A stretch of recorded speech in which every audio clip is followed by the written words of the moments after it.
শুরু করছি page number 81 set number 8-এর রাইটিং স্কিলের 8 নাম্বার এবং 9 নাম্বারের পোর্শন আজকে আমরা করব। 8 নম্বরে বলছে write a letter to your friend within 80 words requesting him or her to spend a few days in your village home during the summer vacation। বলেছে যে তুমি তোমার সামার ভ্যাকেশনের সময় স্কুল ছুটি যখন হবে তোমার বন্ধুকে একটি চিঠি লিখবে যেখানে যেন তোমার ভিলেজ হোমে সে বেড়াতে আসে। তাহলে আমরা দেখি চিঠিটা আমরা কিভাবে লিখব। প্রথমে চিঠিতে এখানে দিলাম মাই ডিয়ার, এখানে আমি এক্স দিয়েছি, তোমরা তোমাদের নাম দিয়ে দিবে। আরেকটা কথা বলে রাখছি, ওপরে হবে তোমার নিজের অ্যাড্রেস আর নিচে হবে একদম নিচে হবে তোমার বন্ধুর address. A lot of thanks for your sweet letter, তোমার চিঠি পেয়ে খুব ধন্য হয়েছি। You wrote to me that your school will be closed for summer vacation from the 2nd May। তুমি লিখেছো যে তোমার সামার ভ্যাকেশন গরমের ছুটি শুরু হবে মে মাসের 2 তারিখ থেকে। I will be very glad if you spend the vacation with us at our village home। আমি খুব খুশি হব যদি তুমি এই ভ্যাকেশনটা আমার গ্রামের বাড়িতে আসো বা কাটাও।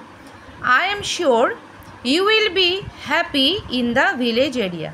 আমি শিওর যে তুমি এই ভিলেজ এরিয়াতে গ্রামের এই এরিয়াতে তোমার খুব ভালো লাগবে। The environment will refresh your mind।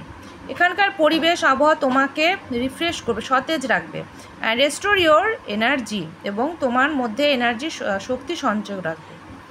In this time বৈশাখী মেলা ইজ দ্য স্পেশাল অ্যাট্রাকশন। এই সময় সবচেয়ে আকর্ষণ হচ্ছে বৈশাখী মেলা।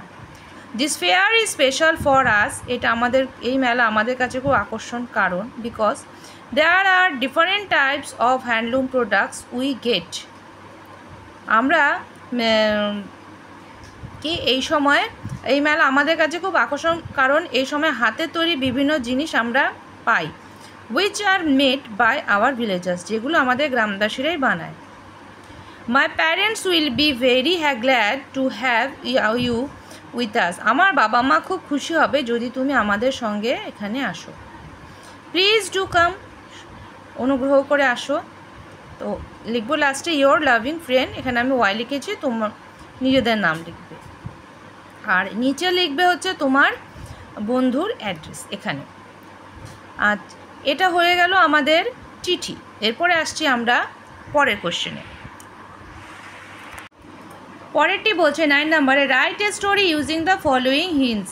তুমি একটি চিঠি এখানে একটি গল্প লিখবে যেখানে তোমাকে নিচে হিন্টস দেওয়া হয়েছে। লিটল বয়, একটি ছোট ছেলে, বার্থডে, তার জন্মদিন। Receive money from uncle as gift, তার কাকা গিফট হিসাবে তাকে কিছু টাকা দিয়েছিল। ওয়েন টু বাই টয়েস, খেলনা কিনতে গিয়েছিল। সয় বেগার, একজন ভিখারিকে দেখলো।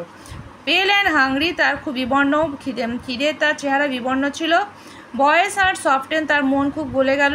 Gave money to the beggar, সে তার ভিখারিকে পুরো টাকাটা দিয়ে দিল। ফেল এ নিউ জয়, এবং একটি নতুন আনন্দ অনুভব করলো। তো দেখো আমাদের গল্পটা কেমন হবে। তাহলে গল্পটা যে লিখবো তার নাম দিলাম এখানে kind boy. Once upon a time there was a little boy lived with his parents and uncle in a beautiful house. কোনো এক সময় একটি ছোট ছেলে, সে তার কাকা এবং তার বাবা মায়ের সঙ্গে সুন্দর একটি বাড়িতে থাকতো। One day the boy wanted to celebrate his birthday, একদিন সে তার জন্মদিন পালন করবে ঠিক করেছিল। So on his birthday his uncle given some money to buy some toys। সেই জন্য তার কাকা তাকে কিছু টাকা দিয়েছিল কোনো খেলনা কেনার জন্য। So the boy went to the market for buy toys। সেই জন্য সে চলে গেল কোনো